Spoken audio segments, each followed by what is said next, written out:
Guilt में और Shem में बहुत ज़्यादा डिफरेंस नहीं होता है, बट एक हमको तकलीफ़ दे देता है और दूसरा हमको इतनी तकलीफ़ नहीं देता है। जैसे गिल्ट एक ऐसी फीलिंग है जो हमें खुद से होती है, इसके अंदर 5-6 लोगों का इन्वॉल्व होना ज़रूरी नहीं है, इसके अंदर सोसाइटी का इन्वॉल्व होना कतई ज़रूरी नहीं है।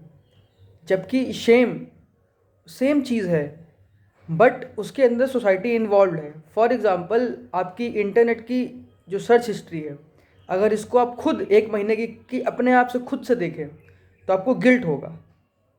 और वही अगर आपकी वो जो सर्च हिस्ट्री है उसको कोई दूसरा आदमी निकाल करके आपके फैमिली वालों को दे दे या कोई बाहर आपके पड़ोसी को दे दे,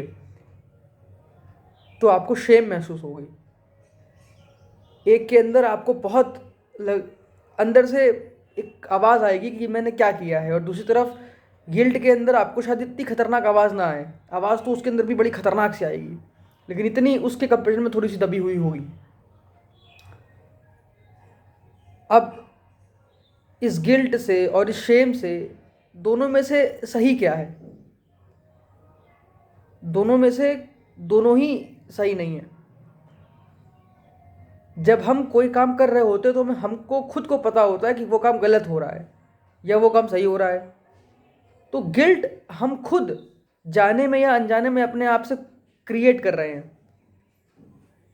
और वही गिल्ट अगर 5-6 लोगों के बीच में चला गया तो उसे शेम बोल दिया कर रहे हैं। तो ऐसा काम करें ही क्यों जो हमको गिल्ट या शेम दोनों में से कुछ भी दे दे? ऐसा काम किया ही क्यों जाए?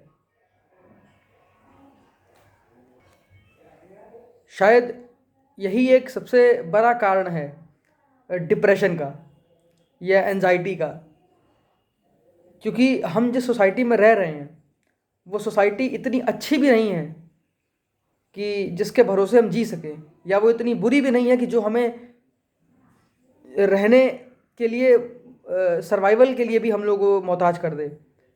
सोसाइटी एक क्रूएल्टी के लेवल पे है, लेकिन इतनी ज़्यादा क्रूअल भी नहीं है, इतनी ज़्यादा मीडियोकर भी नहीं है। अगर 1 से लेकर 10 तक का ग्राफ नापा जाए सोसाइटी का या इस दुनिया की क्रूएल्टी का, तो हम लोग की जो सोसाइटी है वो 7 या 8वें नंबर पे आती है। 5 पे नहीं है, 10 पे नहीं है। 10 यानी बहुत क्रूअल, 5 यानी मीडियम। तो हम लोग ऐसी खतरनाक सोसाइटी में रह रहे हैं। तो डिप्रेशन हो क्यों रहा है? इसके पीछे का जो सबसे खतरनाक सा कारण है वो या तो शेम है या तो गिल्ट है। इसके अलावा कुछ हो ही नहीं सकता। It is impossible. तो अब ये तो मैंने आपको बताया कि बचा कैसे, मतलब स्टार्टिंग फेज में मैंने बता दिया। अब अगर दूसरे फेज में बात करें कि अगर डिप्रेशन हो चुका है तो उससे कैसे आगे बढ़ा जाए, तो उस करंट परिस्थिति के अंदर दिमाग को कुछ सूझ नहीं रहा होता कि करना क्या चाहिए, करना क्या नहीं चाहिए। तो ऐसे समय पर हमें जितनी हो सके उतनी ज़्यादा फिजिकल एक्टिविटीज़ करनी चाहिए।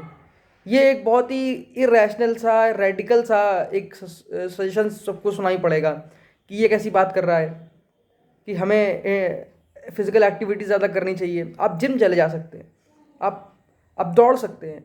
इससे होता क्या है, बायोलॉजिकली आपके बॉडी के अंदर एंडोर्फिन्स रिलीज होते हैं जो डिप्रेशन को थोड़ा सा कम करने का प्रयास करते हैं। जब आप नई मेमोरीज बनाते हैं तो ऑटोमेटिकली पुरानी मेमोरीज इरेज होने लगती हैं।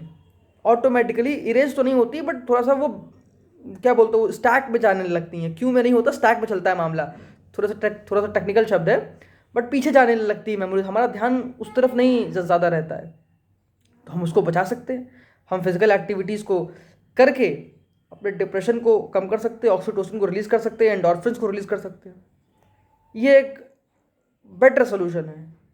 द बेस्ट सोल्यूशन नहीं है, लेकिन ये एक बेटर सोल्यूशन है कि आप बच सकते हैं, रादर देन अपने आप को खुद को कमरे में बंद कर लेना और घंटों घंटों तक कुछ किसी से बात ना करना। इससे तो अच्छा ही है कि आप थोड़ी सी फिजिकल एक्टिविटीज़ करें।